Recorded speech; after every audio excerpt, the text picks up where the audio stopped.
Buenos días, profe. Hoy le voy a presentar cómo fue el circuito que yo hice.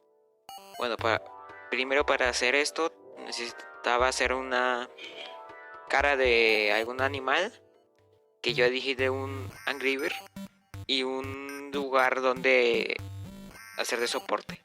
Hice una tirochina donde se lanzan los pájaros en el juego. Bueno, la programación, la gracia es de que usted acerca el dedo, se prende el semáforo, lo deja y se apaga. Muchas gracias por ver.